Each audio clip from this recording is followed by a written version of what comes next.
All right, Rachel Nichols is with me. Fox Sports 1, All the Smoke, Monumental Sports Network, weekly guest Sports here. Illustrated. Yes, I was getting there. You have a long list of employers, gig economy, such as it is. Gig economy. 2025. How modern of you, Rachel Nichols, joining me here on the show. And Rachel, as we started to record this, I discovered some breaking news. The Indiana Pacers being up 2-1, it has forced the Knicks to fire Tom Thibodeau again. Interesting. They have let Tom Thibodeau go again, outraged that Oklahoma City could fall behind 2-1 to these Indiana Pacers. They have decided to pin the blame on Tom Thibodeau. It is legit my opinion, by the way, that the longer the Pacers extend the series, they don't even have to win it. The longer they extend it, and certainly if they win it, the worse New York looks. Yes, I agree with that. I think we're at the point where we have to acknowledge, regardless of how the rest of the series goes, even if Oklahoma City wins 3 straight, that Indiana is really damn good. And we're going to talk more about that, obviously, in the next couple of minutes. But, we should start the show just with a little bit on the Knicks and this completely bonkers coaching search. A coaching search that has gone through, by last count, 4 teams. They have requested permission to interview. It's more than that. Well, no, it's more than that. Let's count together, shall we? Go ahead. Houston. Yes. Minnesota. Yes. Atlanta. Yes. The Chicago Bulls requesting to talk to Billy Donovan. That's 4. Wait, there Dallas. was another one. Dallas. Who? Dallas. Yes, Dallas. Yes, That's the 5. Dallas Mavericks. Yeah. And those are just the current coaches. We've also heard about Mike Brown and Taylor Jenkins. Yes, the coaches that do not have jobs at the moment. Weirdly. Michael Malone also on that list. The way it's being framed by the beat writers in New York, I don't blame them for this. Like, they're doing their job. They're communicating with people inside the Knicks organization. But it's being framed as the Knicks doing their due diligence, that this is all part of a long, long process that they're prepared to undertake to go hide their head coach. I am calling bullshit on that because I don't even understand the concept of that. I don't either. Explain to me? It's like, let's just see what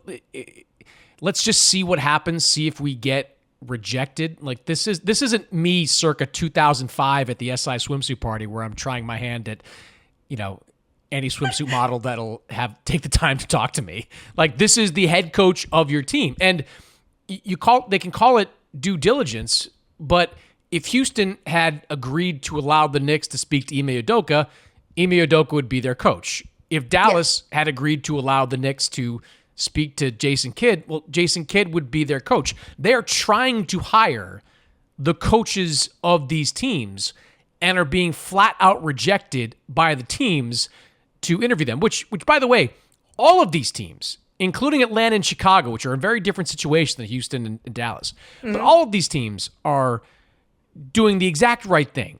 Like, you do not allow your head coach to interview / take another job and leave you in the lurch. Like, every team that any team that would potentially let their coach go would be in the exact same position the Knicks are in. So I find this whole process to be bizarre. I don't think the Knicks are doing due diligence. I don't think there's any rhyme or reason right now to this coaching search. I think they made an impetuous decision to fire Tom Thibodeau. Somebody in the organization didn't like him. Maybe multiple people. Maybe it's James Dolan. Maybe it's people that work under Leon Rose. But they made a decision to fire Tom Thibodeau. They had no idea who they're going to bring in to replace him. And now they continue to look for coaches that might make some sense and are coming up dry every single time. So I think the Knicks are looking pretty bad right now. I have so many things to say. Please indulge me, because I have not spoken to you since they even fired Tibbs. And I will do very short. I get it. Tom Thibodeau can be difficult. He can wear on your organization. I have covered Tom through 3 teams. I have known him for going on 2 decades. I understand. This is not breaking news. But the bottom line is the point of having that job is to win. It's literally the point. And so when I hear and read by the very good beat writers in New York, Oh, well, here are some of the specific complaints players had. Let me list a couple for you, Chris.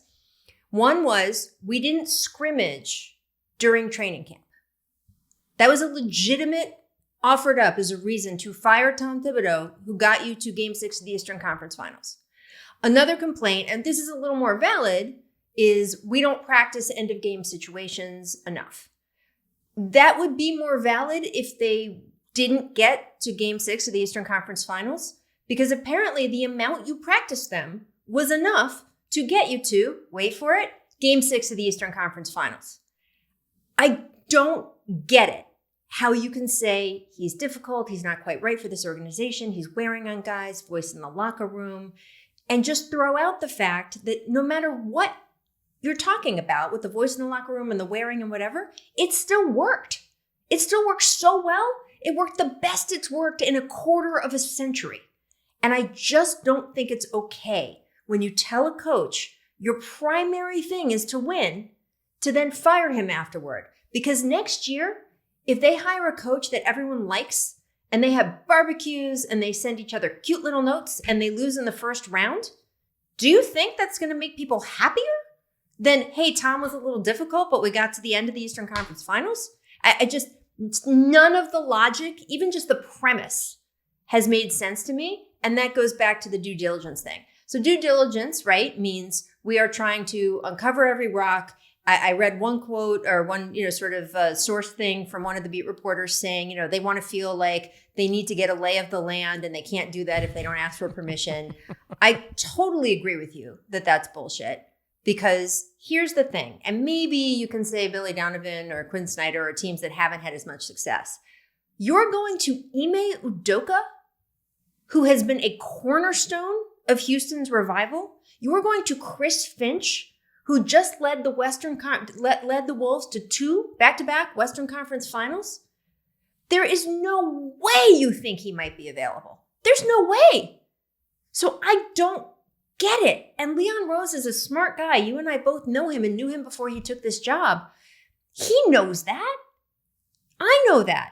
My 13-year-old kid knows that. So why do you think they're doing it? Why do you think? That's what I don't understand. Is James Dolan saying, I want him and he's got to do it? Because Leon knows those two guys aren't available. He knows that. I mean, they're getting some of the reporting. Shams Charania over at ESPN's been doing the lion's share of it. The adjectives attached to the no's have been noticeable. Yes. Firm no, Firmly. just strong no, not interested. Like, these teams have made sure to communicate to Shams and to others that they had no interest whatsoever in indulging the Knicks in any of this. And look, you say that Leon Rose knows better, and I'd like to believe that he does, but you know that he does. But he's the man out there asking. I mean, purportedly, he's the one leading this coaching search, and he's calling up his counterparts with other teams and asking for permission to coach these coaches that I would certainly hope he asked. Like I was talking to a few of these teams in the aftermath of their firm no's. Right. Pretty sure Minnesota kind of laughed them out of the room when the Chris Finch conversation came up. Very sure that the conversation was extremely short between the Rockets and. I mean, can you imagine? Ime Udoka's, like, that team. What a cluster bleep that team was prior to Ime Udoka's arrival. They win 50 some odd games, finish in the top 3 in the Western Conference. But sure, you can take our coach that is supposed to lead us for the next 10 years and bring him back. And to your point, leave them with nothing. Leave them with absolutely nothing.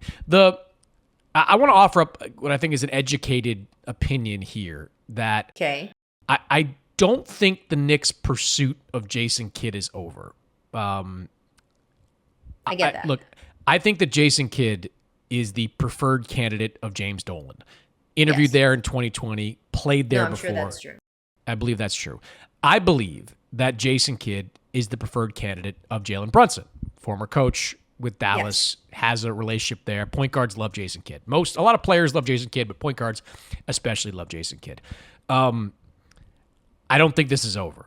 I think in the next couple of days, maybe even couple of weeks, we will hear about the Knicks trying to revisit the Jason Kidd talks with Dallas. I mean, I discussed this earlier in the week. I don't know why Dallas would be at all incentivized to move on from Jason Kidd. He is uniquely qualified to coach the Dallas Mavericks because of his relationship with Anthony Davis, a relationship with Kyrie Irving. Kyrie? You Took think them to the Kyrie's finals. resigning there if Jason leaves? I'm not sure he would.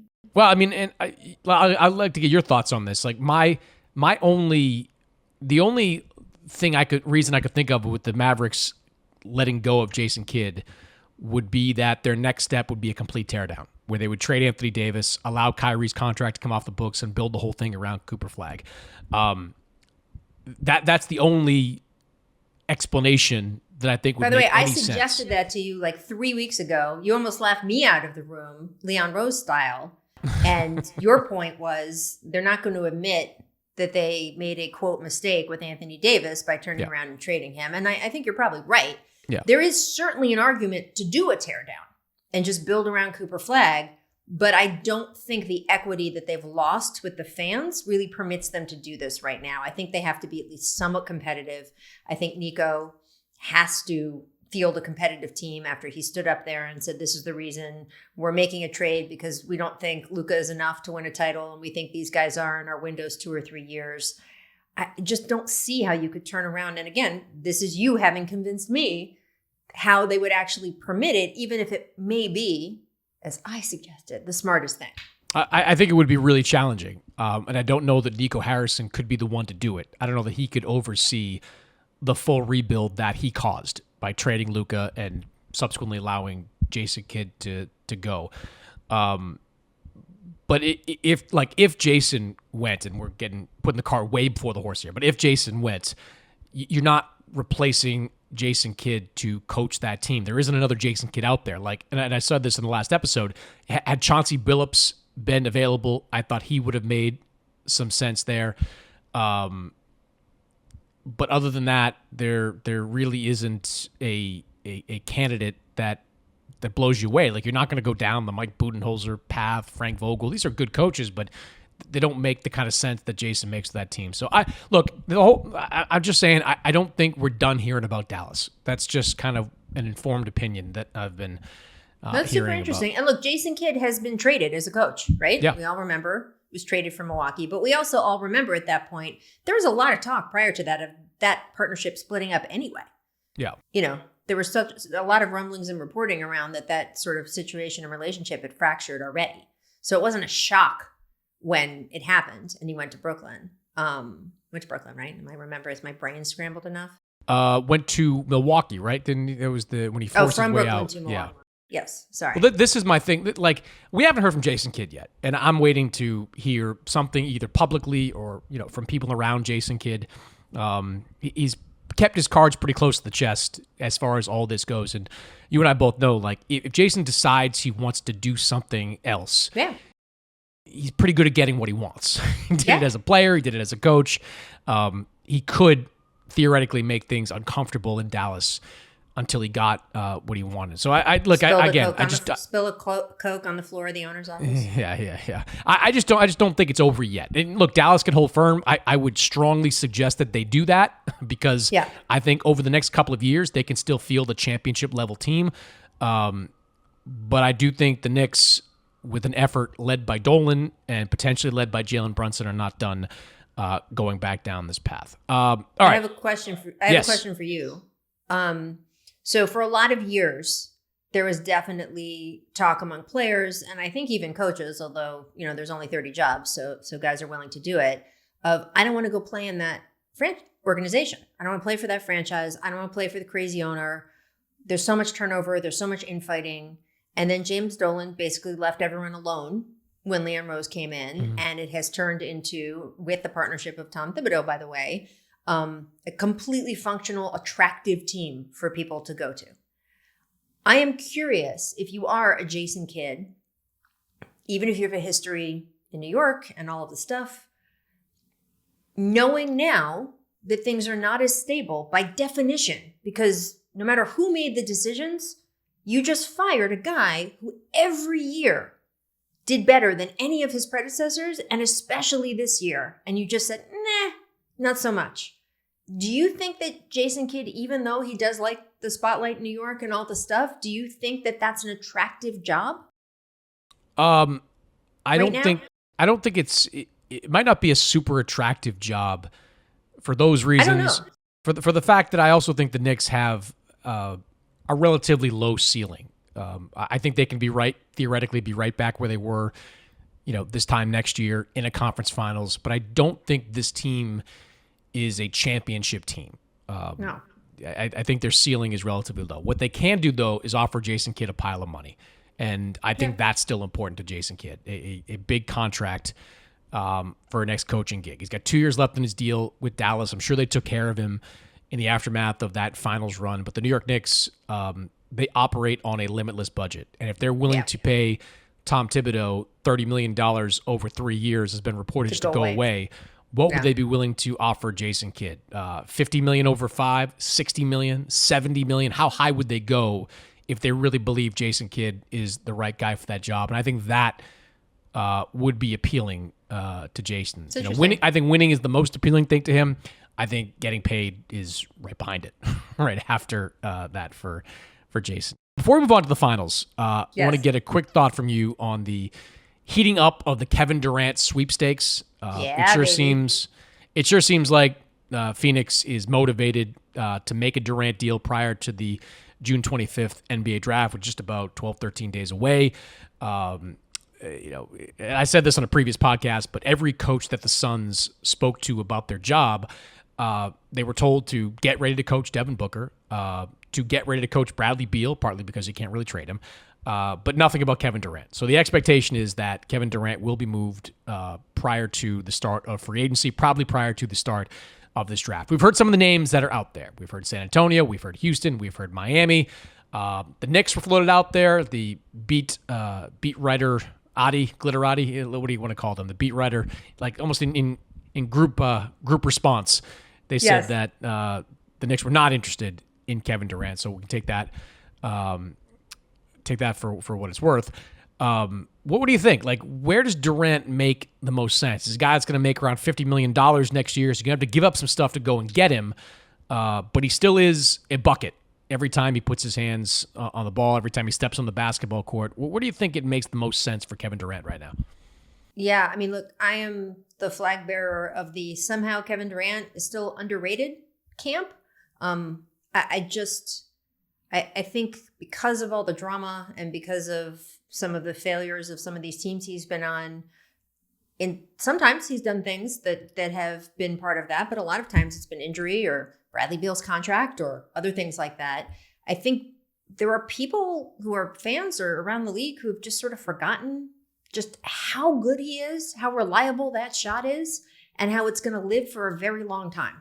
I would feel very comfortable signing Kevin Durant if I was a GM to a 3-year contract because his shot is still going to be excellent. So you would do it, well, let's just pause there. You would do a 3-year contract on top of the year he's got next year? No, probably not. I mean, 3 years total. My point is like he's 37, right? So in my head, I'm going to 40, right? So whatever that is, however we want to phrase it. I feel the same way about Steph Curry, by the way. He's not going to be able to run and cut when he's 60 years old, but I think he'll still shoot the sweetest three-pointer you ever saw. So I just think that there are some guys who have skills that will outlast how long they want to play. And KD is one of those to me. I'm intrigued by the Minnesota scenarios that have been floated around. It just kind of depends for them, like how much the asking price is from Phoenix and what the competition is, right? Because the asking price can be high, but if no one else is willing to pay it, the asking price is going to go down because they have made it very clear that they would like to trade him. And they see that as a path to clearing up salary. And once you have telegraphed that to the entire league, I just think that what they ask is not what they're going to get at the beginning. And some of these scenarios where people are talking about, well, would Minnesota really want to give up X, Y, Z, and W? And I'm just not sure W is going to be on the table, like whatever it is. Like I think that the market might not be what the Suns initially set it at. And again, I would say that's not because of Kevin Durant's value. I think his value is super high. I just think that once you tell everybody, including KD, including the rest of the world, we need to deal with this guy. I mean, we all understand how supply and demand works. Yeah, as I look at Minnesota, I'm looking up their salaries right now. Like, I'm not exactly sure how a deal with Minnesota works. right? Like you've got a bunch of guys that are going to be free agents this summer, can be free agents this summer. Julius Randle, he's got a $30 million player option. Naz Reid, a $15 million player option. Nickeil Alexander-Walker is going to be a free agent, only making $4 million. Going to be in for a huge raise this summer. Like, what do you deal to get to that Kevin Durant salary? Like, you know, do you throw Rudy in that mix? Like, I think they need Rudy to win. No. That's been what I've seen is the Rudy situation. So you go into next season with Durant and what, Randall or not? I guess Naz, Randall and Naz in the front court. If you re-sign, I mean, look, obviously that is a different direction to go in defensively, and it just depends. Very different direction. That now becomes a bad defensive team. Like, say what you want about Rudy, but he is a walking top 10 defense. Like he makes an impact. I don't know if that makes them. I don't know if that gets them on another level. I don't know that Durant is kind of a missing piece. I don't know. I look, the deal that I keep seeing is Rudy, Donte DiVincenzo, Dillingham, but they don't really want to part with Dillingham. And you need somebody. Mike Conley's not going to play forever, so you got to have somebody play in that position. Exactly. You know, KD is Ant's idol. Is that factored in here? You know, where is the other defense coming from? What do you think of the defense that Rudy has provided? I also think he gets a bad rap sometimes. There's things he obviously can't do, and I think those are pretty glaring. But he played really well in that Lakers series and was a big reason why they won it. And give up him, and again, you have a different situation, a different kind of team. Who's your favorite? Where do you think he would fit best? Well, it's not, to me, it's not Miami. I don't know why. Like, what are we talking? Tyler Hero being thrown in there? Like Andrew Wiggins' contract, I guess, could be part of a deal. Terry Rozier's he's got 1 year left on his deal there at $26 million. I mean, they could probably make the money work. I don't know that a Bam Adebayo, Tyler Hero, Kevin Durant, big three, you're competitive in the East, but I don't know that you're any closer to winning a championship with that group. I can see Miami doing it because this is what they do. Right. They take big swings, but I don't know if that makes a ton of sense. Look, to me, the teams that make the most sense continue to be the two Texas teams. It's to me, it's a no-brainer. I did find it interesting that the reports out there now, and look, this is just what Phoenix wants, that Phoenix wants the kind of package they gave up for Kevin Durant. Well, good luck getting that back. Like, good luck getting back the combination of Mikal Bridges and a whole bunch of draft picks that you sent to Brooklyn. Like, you gave up a haul. You gave up too much, quite frankly, to get Kevin Durant. You're never going to recoup that. But if you're trying to get draft capital back in return and maybe a young player or two, the two Texas teams are the ones that seem to make the most sense. I've been reporting for a long time that Houston, if Houston wants him, they can go and get him. Like, they have got the structure of a deal that can make sense for Phoenix. The Kevin Durant, Ime Udoka relationship dates back to their days in Brooklyn. A lot of respect there. As I've said many times, Ime Udoka has the respect of every player that I've ever known in the league.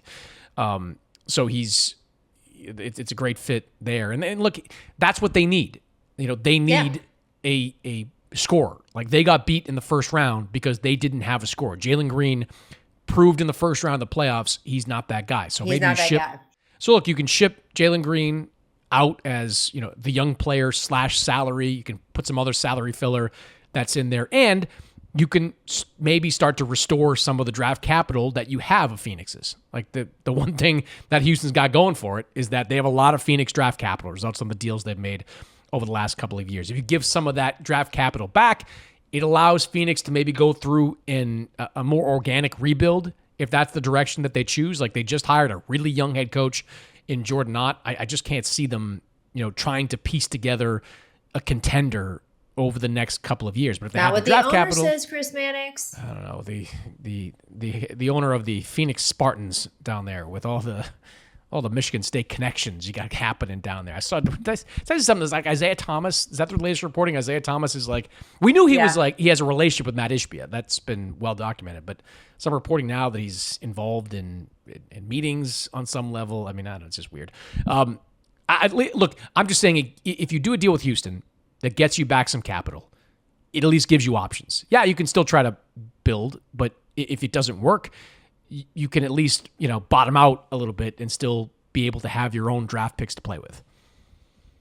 I wonder whether the appeal of getting your own picks back it really depends on whether we believe what the owner came out very strongly and said at this point, I think almost 2 months ago, which is we will not rebuild, we will not tank, we will not go that route.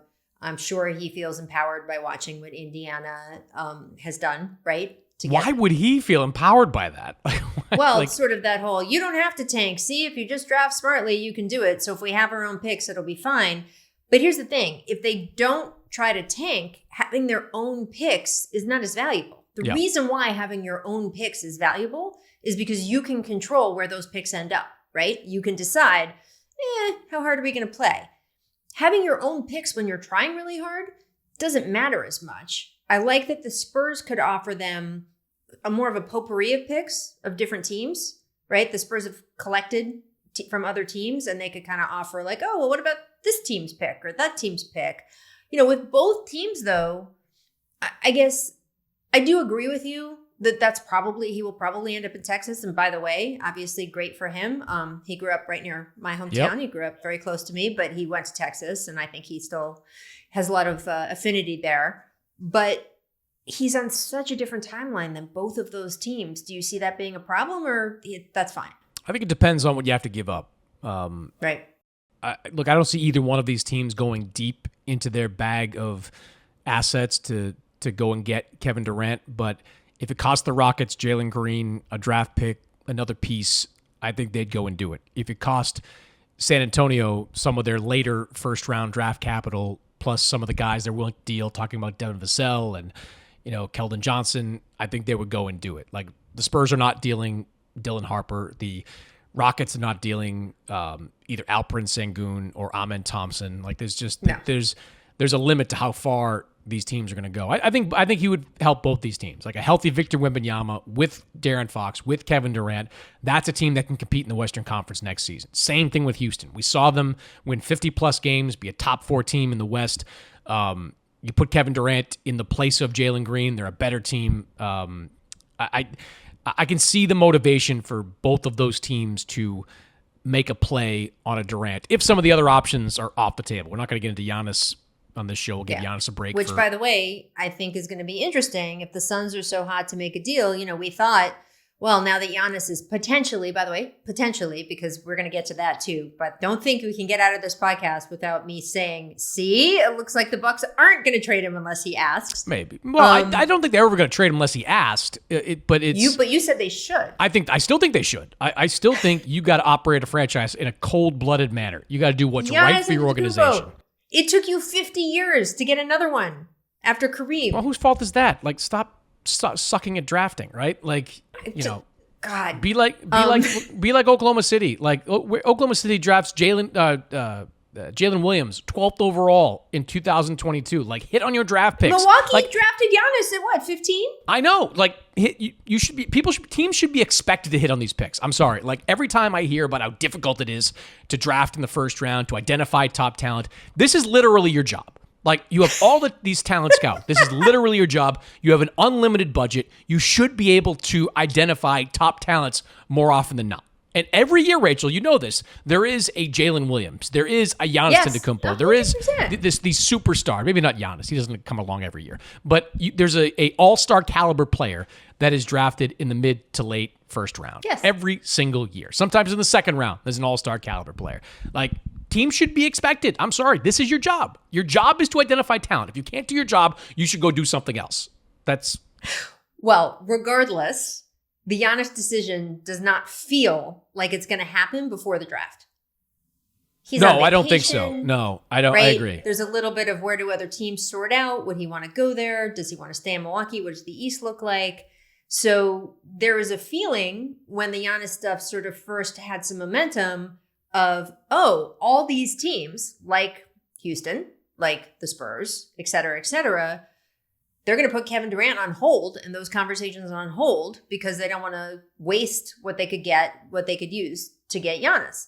That doesn't look like it's going to be an option anymore. So I'm curious too if teams are going to gamble and say, okay, it doesn't look like he's leaving Milwaukee. Let's get Kevin Durant while he's here and available, or whether they'll say, you know what, we're going to hold our powder, keep it dry, and hopefully Giannis will be available. By the way, it's not the first time teams have stocked up waiting for Giannis Antetokounmpo and then have it not happen, but it's happened that teams have been like, we're willing to take the risk. Knicks have been doing it for years. You know, before they made all these deals to build the current roster, like they were stockpiling assets, stockpiling young talent in hopes of making a deal to go get Giannis. Look, they were trying to sign Thanasis a few years ago. Like they were trying to do everything to get entice Giannis to want to play in New York. Look, it's not an easy decision for a front office to make, to whether to keep your powder dry or to go out and get the guy that might be available right now. I do think though, like, I mean, this kind of pie in the sky idea that Giannis is going to be happy being Dirk Nowitzki is just that to me. Like, how many interviews does Giannis have to do where he talks about his desire to win championships? I was listening to Jeff Teague on Rich Eisen's show during the week, and Jeff, who played with Giannis, said, Rich kind of asked him about, this specific topic, and Jeff was like, he always talked about wanting to win championships. He had to win more than one championship. So he's not being subtle with this. Like, he's not hiding his desire to win championships. And if the Bucks, look, I think John Horst is as good a GM as there is in the league. He's conducted wizardry over the last few years, like putting together a championship level roster in Milwaukee year after year, satisfying Giannis enough that he signs extension after extension. But we've talked about this. It just feels like the Bucks have hit a wall here. Like, they don't have assets. At least not enough to make the team competitive next season. We're talking about letting Brook Lopez go. Maybe Bobby Portis goes. Dame, trying to bounce back from this injury, probably going to miss most or all of next season. Like, this is a team that could very easily fall out of the play-in mix in the Eastern Conference. Like, does Giannis want to stomach that? As great as he is, and he could have an MVP caliber season, being the man on that team with somebody like Cam Payne as his starting point guard, and Kyle Kuzma hanging out there on the wing. Like this, he could do that, I guess. But there's nothing he has said, and nothing others have said about him makes me believe that is the road he wants to travel. So I'm just gonna try to believe what my eyes are seeing, believe what my ears are hearing, and kind of use that to guide me there. All right. So if you were a front office that was interested in both guys potentially, and one is 30 years old and one is 37 years old, would you wait for the 30-year-old MVP, or would you take the 37-year-old former MVP? I think it's a more difficult question if you're San Antonio. Well, look, San Antonio's not going to deal the rights to Dylan Harper to anyone. I saw some reporting out there about Philadelphia getting in the mix. Philadelphia's not getting the number 2 pick. All right, nobody's getting the number 2 pick out of San Antonio unless there's a Giannis level deal on the table to go and get him. That's tricky. You want to keep not just your draft capital, but your tradable contracts, because if you trade your tradable contracts for Kevin Durant now, what are you going to turn around and flip to go and get a Giannis later? I think if you're like, I don't know that Houston. I don't know if Houston has the muscle to outbid teams right now. Yeah, those Phoenix assets are nice, but who's the player that the Rockets are throwing in that deal? Like, Jalen Green has some promise as a second or third option, but he's young enough that you don't want to like close the book on him. But it just kind of feels like he is what he is, a pretty good scorer that may never develop to being kind of the guy you need him to be on a championship level team. We'll see. Maybe he'll prove us all wrong next year. But I think for San Antonio, it's a much more complicated decision. But I do think it's going to get busy. It's going to get real busy over the next few weeks. I think draft night's going to be pretty exciting based on some of the conversations I've been having over the last week or so. All right. We went a full, 30 some odd minutes before we could talk about the NBA Finals. I'm sorry, Finals heads. I'm sorry, Oklahoma City fans, Indiana fans. We are going to talk about the Pacers and the Thunder. I want to excuse us, though, a little bit, because it's tough when these games, there's only 1 day off between games. We'll talk about it, and then some people are sitting there right now, as I speak to you, listening in your car, and Game 4 has already happened. So, just saying. Well, would you prefer the 2 days off between games? I mean, for the podcast purposes, or for the podcast momentum of the finals purposes. We have morning listeners. We have morning listeners. It complicates talking about them. We have morning listeners. They're raring to go first thing in the morning. They're ready to go. All right, people. Yes, be with us. Be with us on Friday morning. Indiana now leading 2-1. How did we get here? Like, how are we in this position with the Indiana Pacers, who, I thought they were going to lose in 5 games. I thought they'd get one of the 2 games in Indiana. but I thought this would be a gentleman's sweep. I thought Oklahoma City's defense was too good. Their star power was too big. I thought Oklahoma City was just the Goliath that they could not slay. But here we are, 3 games into the NBA Finals, and Indiana is coming off its best win of the finals. They got a win in game 1, but there was a lot of flukiness to that. They made an improbable rally in the fourth quarter. Oklahoma City kind of choked that game away. This game and this win by Indiana in game 3 was a true win. They took the fight to Oklahoma City. They were more physical. They were more assertive. They made bigger shots. Tyrese Halliburton was awesome. How are we here? How are we here where Indiana right now is 2 wins away from a championship? Well, it's interesting. You use the word fluky, right? And look, for game 1, they led for 0.3 seconds. An entire NBA Finals game that they won, they led for 0.3 seconds. And when you add up game 1 and game 2, right? Even the little lead they had in game 2, I believe that going into game 3, they only led for about 5 minutes of the entire series at that. They lost 7 of the 8 quarters, I believe, in the first 2 games. Right. So you either can say, man, that game 1, what a fluke, right? Except we have seen the Indiana Pacers and Tyrese Halliburton do this multiple times in this playoffs. So you just start having to look at the fact that it doesn't matter how much they've had the lead, because what they have in their bag includes this. It includes the very last second shot off the back of the last 5-minute rally. That is something they can do. So it doesn't matter how much they've led or not, or how dominant OKC has or hasn't been. I am not sure Oklahoma City, despite having seen the Pacers do it to, at that point, 3 other teams, was quite ready for playing the full 48 minutes in game 1. It felt a little bit like they let their foot off the gas. And that was confusing, considering they all saw film, I'm sure, of what the Pacers had done in the previous series. I don't think we can forget that they won game 2 in dominant enough fashion that Rick Carlisle pulled his starters. So I think there's a little bit of sort of, oh man, Oklahoma City's got to change everything. They got to change the roster. I know that Charles Barkley was criticizing Mark Dagnall for changing his lineup around. What do you think of that? I think there is some merit to that criticism. You won 68 games in the Western Conference playing one way, and you change your lineup in the NBA Finals. What do you think of that? Right, but how have they looked with their 2 bigs on the floor? Well, I think at times they've looked really good. I thought they had some moments in game 2. I'm not defending it. I'm just working through it, right? Look, they made in game 2. In game 1, I don't think they played a minute with Hartenstein and Chet Holmgren on the floor together. In game 2, they didn't play a whole lot of minutes, but they played more. And they went to Hartenstein and Chet in the first half, and they won the battle of the boards in that game 2. So that's something. And when I watched Chet Holmgren in the second half of game 3, he looked out of gas. Like, he looked like his legs just weren't there. Like, Chet Holmgren, at least in this series, is not a center that you can match up with Miles Turner consistently. Miles Turner is just going to be too physical. Chet's not going to be able to rebound the way he needs to rebound. Look, it's Sophie's choice in a way, right? Like, you're going to take... Right. You put Hartenstein on the floor, you can't play 6 guys. That means, Caruso potentially comes off the floor. It'd have to be Caruso, right? Because you're not taking Jalen Williams off the floor. You're not taking Shai Gilgeous-Alexander off the floor. You want to play the 2 bigs. Right. So it's a tough call, but I actually agree with Barkley on this one. I would not have changed my starting lineup, and I would play in this game 4 a lot more Hartenstein and Chet together than I have in the previous games. I certainly agree that changing it preemptively was probably a mistake. You can be a little bit too clever by half and at least give it a few quarters to see how it's working out, the lineup that got you here, before you start making big changes, especially when they were the heavy favorite. So if they had one game where they had to mess around a little bit, that would have been, certainly the thinking would be going into the series that would be okay. So I'm curious to see in terms of how did we get here and what's the flavor of the series right now. I actually thought the Pacers were going to win game 3.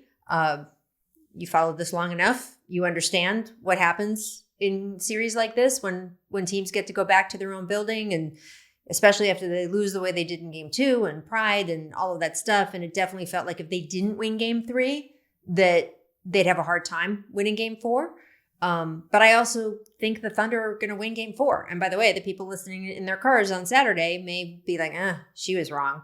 But I just, the feel of it is that Oklahoma City's now going to win game 4. And if that happens, then are we going to have a different narrative? And is it going to be like, oh, well, they're going home and, Pacers only led for 0.3 seconds of that game they won and all of that stuff. So I think what we're seeing is a less of a gap than everybody thought, right? You with your, with your Thunder in 5, it was because we thought the gap was wider. And I think the Pacers are proving to everyone that gap is not as wide as people thought. I am not sure the gap doesn't exist though, right? So first of all, I love this Pacers team. I think they are so much fun to watch. I don't understand it when people who say, oh, they're not watching the finals for different reasons. And I'm like, you are missing out. That game last night was a great basketball game. But they don't have the best player on the floor. They don't have if both defenses are at their maximum, they don't have the best defense.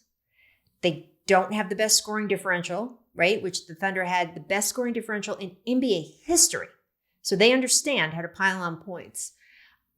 I think the Pacers had to play a near perfect game to win the way they did in game 3. And by the way, they did. And Rick Carlisle kind of pointed that out in his post-game presser. He said, this is the way we have to win. We have to do everything right. And that's great. I mean, it's incredible to be able to haul that out in the NBA Finals. That's a good time to play a near perfect game. But can they do that every night for the next few nights? Is Oklahoma City going to make some of the dumb decisions or self-inflicted wounds? 3 steals off of inbounds passes. I get it. The guys on the Pacers are hungry and handsy, but that's carelessness. Like once it happens once, you got to be more careful. And I just think that there was, Shea threw an elbow 8 seconds into the game, was kind of baited into throwing an elbow and picking up a foul 8 seconds into the game. There's just some focus and carelessness. And I'm not at all saying, hey, the Thunder lost that game. The Pacers won that game. The Pacers are the reason they won that game, not because of the Thunder. But I don't know if you can count on being nearly perfect in every game of an NBA Finals. And I don't know if you can count on your opponent being far enough off their identity to lose the way they did in game 3. Yeah. I had a lot of notes on why the Pacers won game 3 and why they're in this position. They're the obvious ones, like when Benedict Mathurin gives you 27 off the bench, like that is your Aaron Wiggins type performance. Like that is your difference maker. 5 steals for TJ McConnell. I mean, it was crazy to see how many times Thunder inbounders just threw him the ball. It was crazy, like just sloppy, lazy turnovers. Yeah. Halliburton just continues to impress me. Like he was under so much pressure the last couple of days. Like everyone was talking about how he needed to be assertive, how he did not play well in the first couple of games, how Oklahoma City's wave of defenders just had his number, and he went out and played brilliantly. I reported this in my story on Wednesday that one of the things Halliburton did over the break between games 2 and 3 was that he and his trainer, Drew Hanlon, studied every made shot that Steph Curry made in the playoffs from 2015 to this postseason. Every playoff made shot. They went to Synergy, downloaded all those made shots, and Tyrese Halliburton went and watched them all back. The reason was because there is no player in NBA history that is better at shedding physical defenses than Steph Curry. He has been doing it from everyone to San Antonio to Houston to Cleveland to Boston. Like everyone tries to be physical with Steph. Very few teams have been able to contain him. He sheds defenders. And Halliburton watched a lot of that Steph Curry film, and you saw the fruits of that, I thought, in this game. He was able to shed some of those defenders a little bit easier.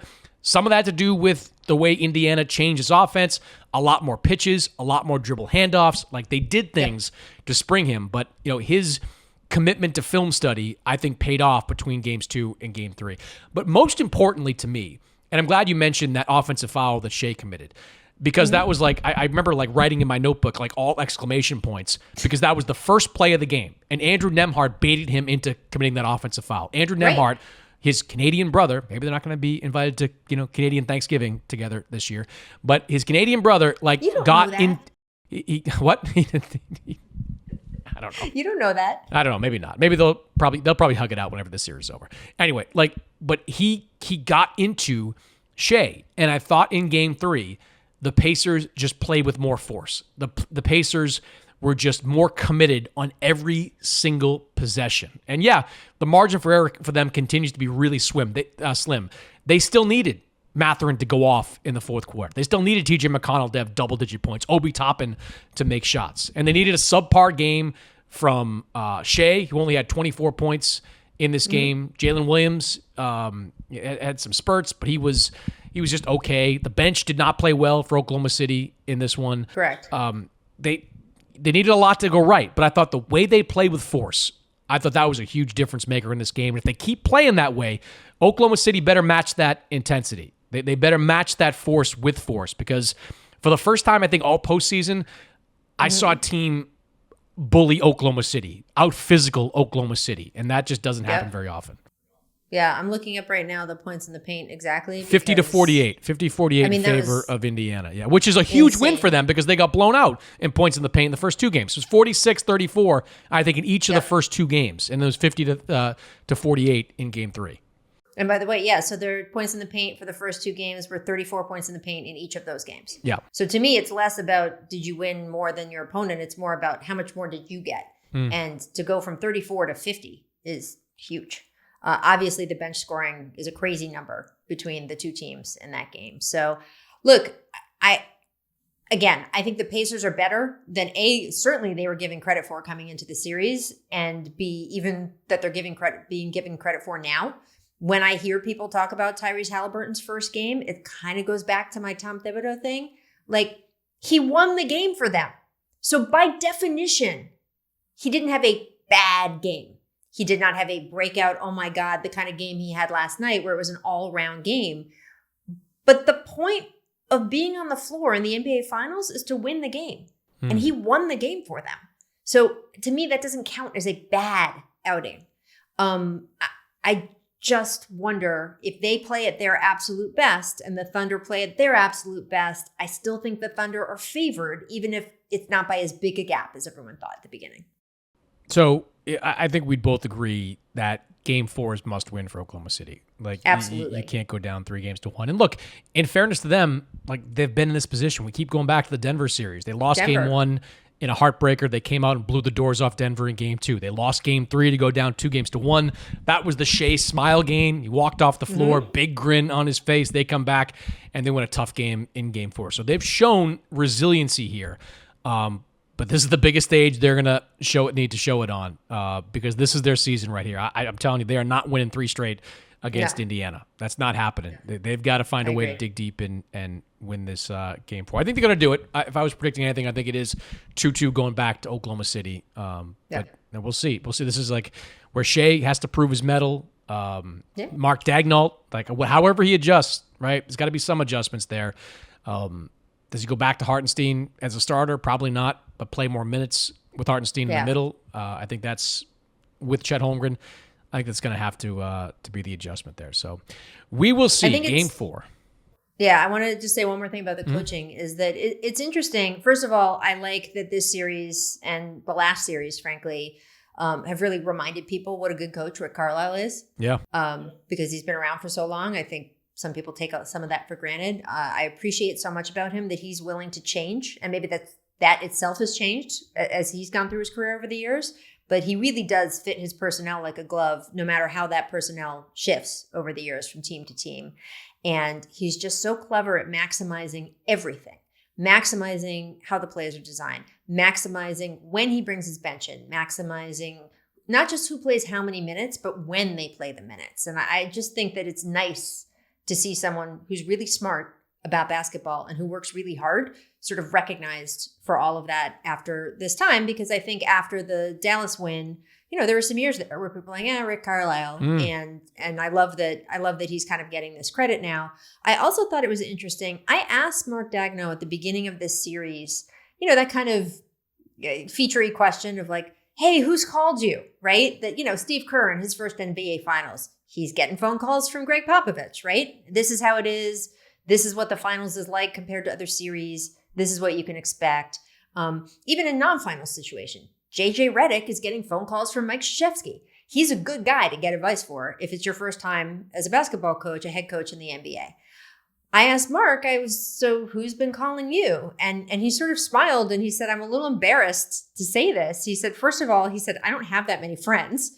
And then he said, and I certainly don't have friends, I'm paraphrasing, but he said, I certainly don't have friends who've been coaching in NBA finals. And I looked at his staff again, and there's no former NBA head coaches on his staff either. And I think he's a fantastic coach, deserved former coach of the year. I don't know. Is there, Rick Carlisle obviously has a ton of experience, but do you think there's anything to the fact that Daigneault, not only he hasn't been in this situation before, there's no one on the coaching staff who's been in this situation before, and there's no one in his ear who's been in this situation before? Yeah, I don't know.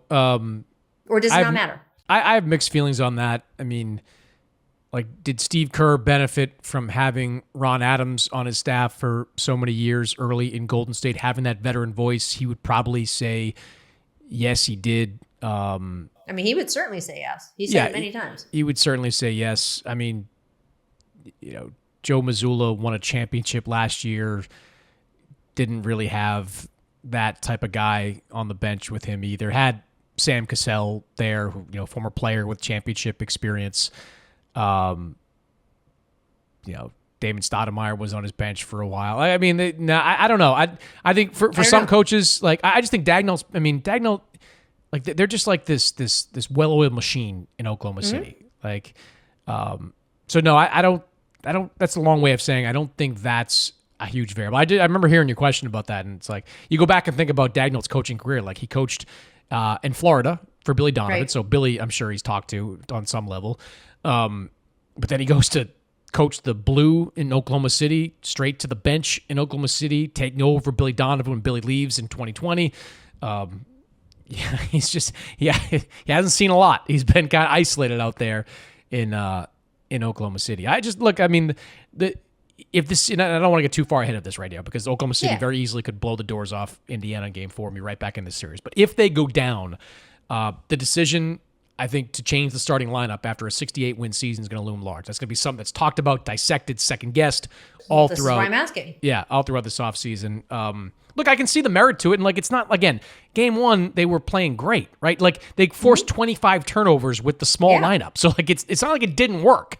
And you could certainly make the argument that Isaiah Hartenstein was not going to help stop Tyrese Halliburton down the stretch. Casey Wallace was the guy that was on Halliburton in that final moment. So, you can't argue against that in Game 1.